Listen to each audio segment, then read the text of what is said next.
Welcome to Big Homeopathy. I'm your host, Sarah Thompson. Hi, welcome to Big Homeopathy. I'm your host, Big Homeopath, Sarah Thompson. So, in the immortal words of the band America, Oz never did give nothing to the Tin Man that he didn't already have. And so it was with me that last week the remedy made from tin, Stana metallicum, saved my bacon. You'll notice that there wasn't a video last week, and that's because even though I was able to write a post earlier in the week, I became so debilitated with, I think, pneumonia that I couldn't, I could hardly breathe. I was so weak in my chest. I was depressed and just really completely flattened. And when I finally realized that it probably was the big bad silent P and I needed to do something about it, I called my homeopath and she gave me Stana metallicum. I was not in a critical state. And I was just amazingly better the next day. I'm still picking up the pieces a little bit, but it is just incredible to experience that kind of healing. And of course, anytime a homeopath sees someone who is in a critical emergency state, they send that person to the ER, but you can give them a remedy at the same time and sometimes really ease that passage.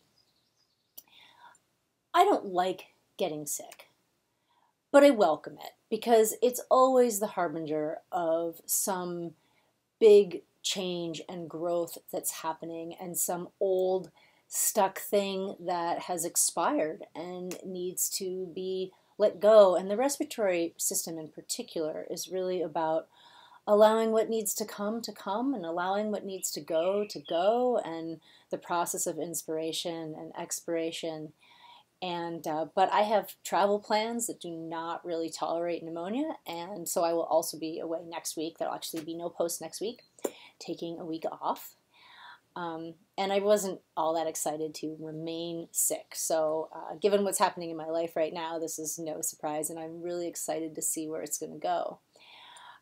But I'm glad to be done with it. And so for this week's research and resources post, I really wanted to look at pneumonia. But because pneumonia is, it can be a critical and life-threatening illness, there is not a lot of research about it, because when there's a usual care protocol, such as there is with pneumonia, steroids and antibiotics, that works fairly effectively, there isn't a lot of room for trialing other options, at least in this country, in the US. And so there are a lot of case studies. Mine is an example, but you can certainly read more of them online, and there are links in my post to that.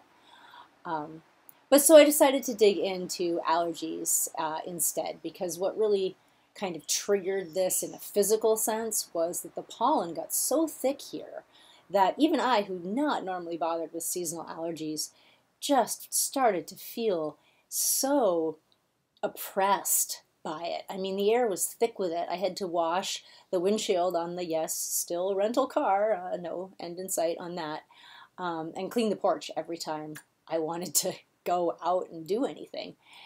So there is a lot of research on allergies, asthma, eczema.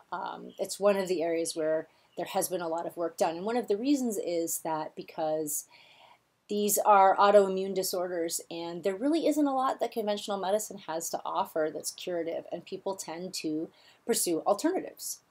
So there are a couple of studies that I just want to refer to, and I'm going to share them with you now. So the first one that I want to talk about addresses one of my irritable homeopath syndrome issues, which is timeline. This is a long-term longitudinal observational study, took place over 8 years with 857 patients, I think, in Italy, children, pediatric patients, and they were in constitutional homeopathic care. So they were working with a homeopath the same way somebody would work with me to address these long-term issues, and they all had atopic allergies. So looking at eczema, asthma, symptoms like that. And this study was published in 2016. I found it in Dana Ullman's book, which I have referenced before, which is a resource that I'm sure you're all running out to buy because it's really, really useful. So of these 857 pediatric patients, 75.8% had moderate or major improvement over that 5 to 10 year window. And after 5 to 10 years, 70.1% of children obtained complete remission. So when you think about the number of kids that you know that struggle with these allergy issues, 70.1% is really impressive. And, you know, I did say to myself, okay, so yes, allergies in children often improve over time. And is there any way to control for that when looking at these studies?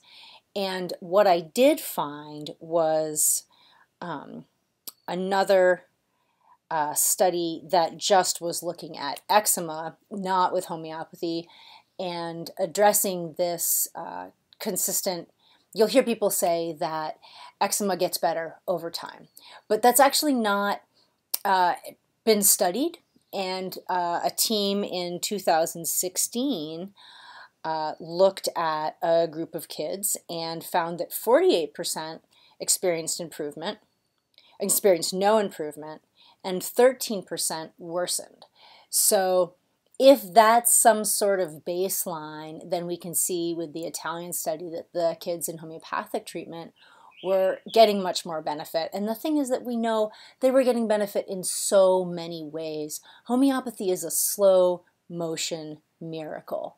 And it's not just about the cessation of the initial presenting symptom.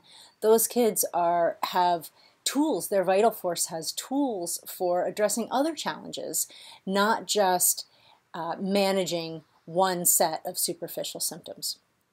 So that was one study. And then we've already talked about the Switzerland study, which was a big meta-analysis looking at whether homeopathy should continue to be included in a plan of care as part of the Swiss government's health service, and they determined that yes, it should be. And a number of the studies that they looked at were studies about allergies, and they did find that, in particular, to quote, a significant superiority of Galfinia glauca over placebo, so that's a single particular remedy in clinical trials, did have benefits over the placebo, and there were a number of other studies that showed that same kind of result. So that was the Switzerland study, and that addresses that kind of meta-study question. And then there's just one more that I wanted to talk about. There are a lot of studies, but this kind of completes a triad that addresses some of my irritable homeopath issues. This was a study that had a quality of life component. So we have the study with the long-term longitudinal overview.